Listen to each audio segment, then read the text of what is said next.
Welcome to this explainer. Today, we're doing a deep dive into something, well, totally fascinating. It's a uniquely poetic text by Oluyomi Oladevid. You know, it's not your typical dry analytical report. No, it's actually this incredibly rhythmic exploration of how the physical spaces around us literally dictate our human experiences. So let's just jump right in, because what might look like a simple list at first glance, yeah, it's actually a super profound commentary on the human condition. Published back on June 20, 2023, this piece is simply titled Places and Cases.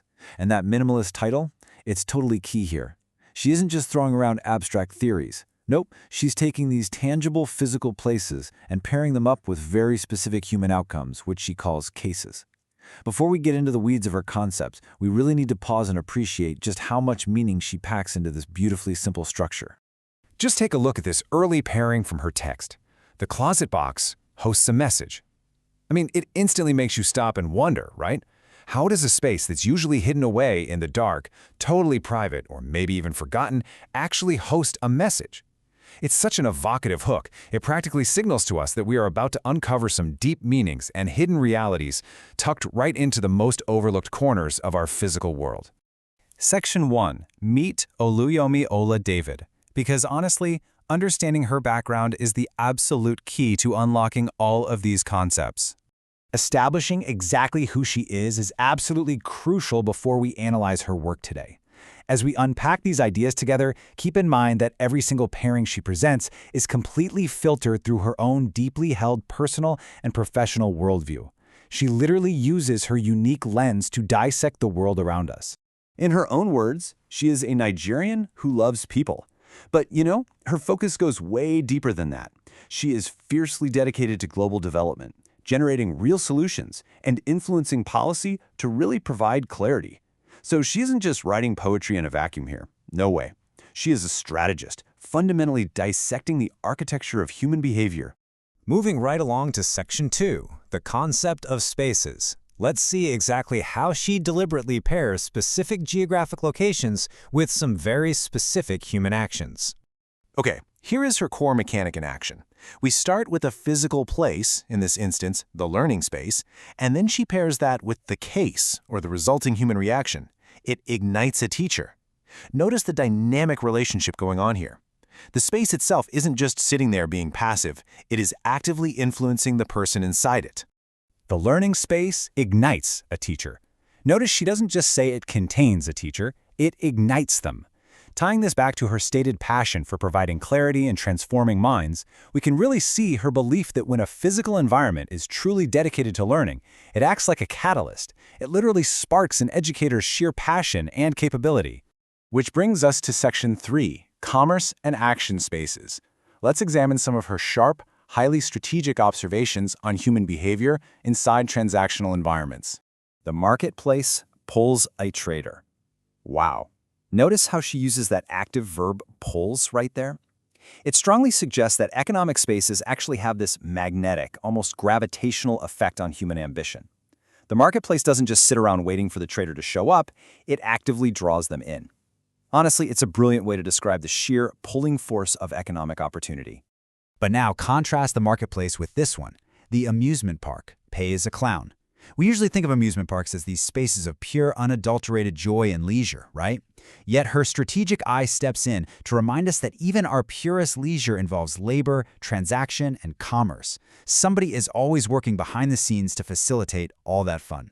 And then we arrive at this incredibly poetic pairing.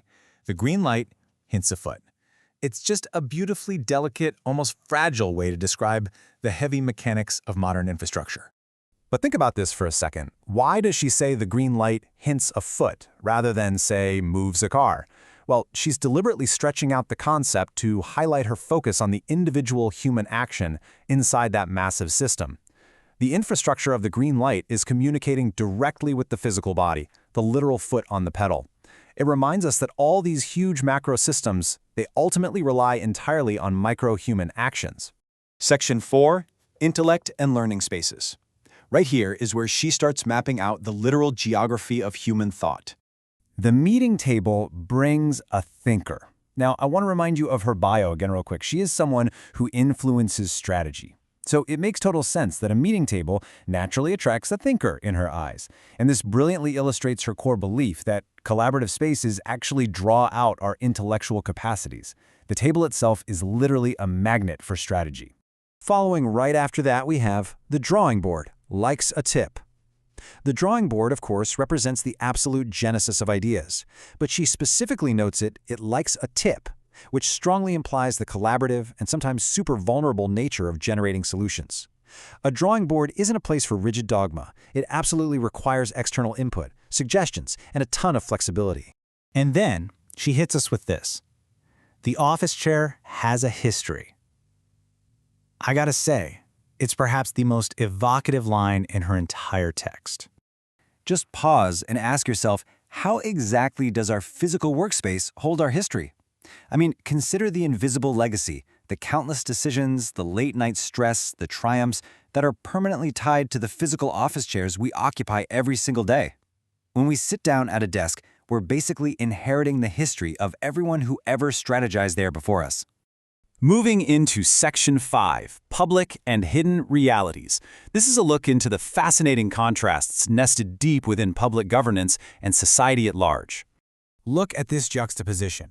The dining hall wins a vote. We really need to unpack the fascinating implication here. We usually associate winning votes with these grand political podiums or stuffy ballot boxes. But she astutely points out that real political consensus, the true winning of a vote, so often happens in communal, seemingly casual spaces, places like a dining hall, where people are just breaking bread and building genuine trust. Her final pairing in this section is a beautifully crafted paradox. The open street has a key. How can the most public, accessible space out there still contain hidden solutions? Because as she sees it, even out in the wide open, there are unwritten rules, complex systems, and hidden opportunities that absolutely require a metaphorical key of understanding to unlock. Section 6, A Vision for Transformation. Let's zoom out from all these micro spaces we've been looking at and examine her macro vision. Let's quickly connect the micro spaces we just explored right back to her massive macro goals. Her deep understanding of human spaces, from the drawing board all the way to the dining hall, directly informs her core desire for global development, transformation, generating solutions, and influencing policy. She clearly understands that if you really want to change the world, you first absolutely have to understand how the physical places we inhabit shape our daily cases. And finally, we end with this provocative thought pulled right from her bio. My Father God owns and rules the universe. He is.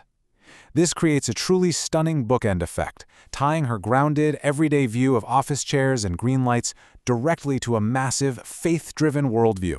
It leaves us with one really huge question to chew on.